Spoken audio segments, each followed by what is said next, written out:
Welcome to Jeanette Talks a Lot. Grab your favorite drink and let's talk about all things stories. Today I'm drinking Beach City coffee. It's dark chocolate and roasted nut, and it's really good. Really good. What are you drinking today? Please put that in the comments below. Let me know. So we tell stories all the time through comedy. Now, there are so many ways of doing this. There's the written form. You can write comedy into journals, diaries, novels, self-help books, speeches, articles, blogs, among others. Audiovisually, there are comedic movies, TV shows, theater plays, and songs. In our day-to-day, we may tell funny stories or jokes or anecdotes about life. And then there's also stand-up comedy. So let's take a look at this example and you will see what I mean. When I got the internet, it was on CD.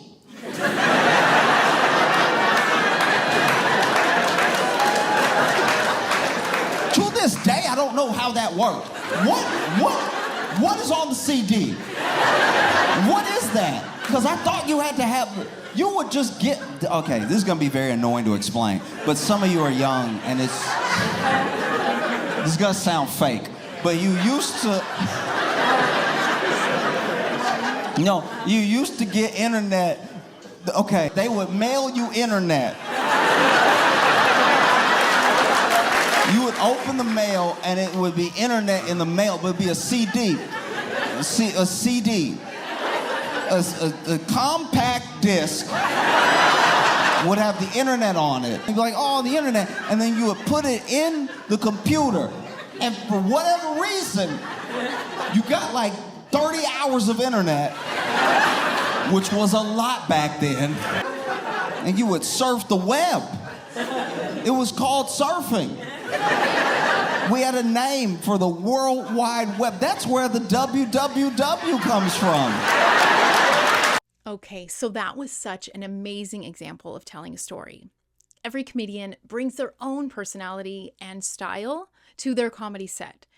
So often, stand-up comedy consists of telling a silly, absurd, ironic, outrageous, and sometimes unbelievable story from their daily life. It may be a moment of skepticism while hearing a tidbit of new information or observing a real-life moment that took place in front of them. This is how we tell stories. We pass down crazy, ironic, strange, and downright head-scratching moments, plus lessons learned by ourselves and others. So you take a moment from life and then you can add as many real parts of the story as you can. And then share the funny parts, the good, the bad, and the ugly. And to bring even more funny, you say what you were thinking in that moment or what you should have said, should have done.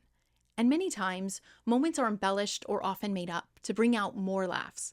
So it's very, very interesting to look at life this way, where you can just see one thing and it sparks an idea that you just have to share with anyone who will listen. 3 parts to creating a joke. In stand-up comedy, when you're creating a joke, there are primarily 3 parts. Number 1 is setup. Number 2 is the punchline. And number 3 is the tagline. Now, number 1. The setup is basically the unfunny, informational part of the story that leads up to the joke. Then the punchlines are the funny lines or parts of the lines that are going to bring the laughter through the joke. And number 3, the taglines. These are basically the additional punchlines that come after the original punchline. So you give the punchline and people laugh. And then a little bit later, you give a portion of it, the tagline, and they laugh. Another tagline, and then they laugh. And it just keeps going on and on from there. Now, as the comedian tells a story to a crowd, they usually take one story and add on another, then another and another. And they stitch them all together to make a set. They find a common connection between one story and it pivots into another and transitions into another. Then they'll often take the punchline or tagline from the first story and weave it off and on throughout the set. Then they'll end the whole set with the tagline of the first story. It's so powerful. And when you bring the audience along like this, they begin to see the tagline coming before the comedian even says a word. The punchline was planted and the anticipation is built. and it's really exciting. It's so easy to see how stories can be very impactful and make a difference within so many people groups at once. Now, this comedian we saw in the clip, Josh Johnson, he used a few comedy tools that worked very well together. Comedy writing tools. Number 1, pacing.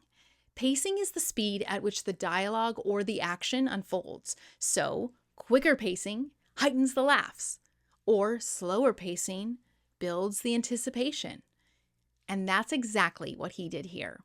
He allowed the audience's imagination to fill in those gaps and build anticipation. And it's pretty amazing how it all unfolded. Number 2, repetition. As you know, repetition is where you are repeating a word, phrase, or gag, and that will build humor along the way. If you take a look at the comedian's words written out on paper, which I did that very thing, the repetition looks kind of strange. But when you watch him perform it and watch these comedians perform it, they're putting out one word like, what? What? What is on the CD? As you can see, repetition adds more momentum. And number 3, crowd work. Crowd work is where the comic is talking directly to the audience and improvising. This allows him to feed off of the audience after everything he says. They are able to laugh, shout responses back, or stay silent. So it makes you wonder, in moments like this, does the comedian plan every single one of their words, or do they merely feed off of the audience and improvise? It's probably a little of both. So the last element is delivery, which is basically what we've been talking about all along. It's how the comedian delivers the joke, how they use their writing tools.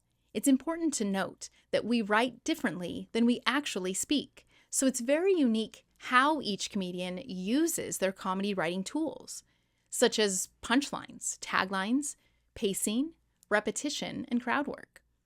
These are some of the elements that can be brought together to form the delivery. And in this case, these are what Josh Johnson needed to deliver this particular bit or joke. So interesting, right? Are there any comedians or comic sets that you haven't been able to forget? Let me know in the comments. And that's all we have for today. But don't forget to like and subscribe. Until next time, don't forget to laugh.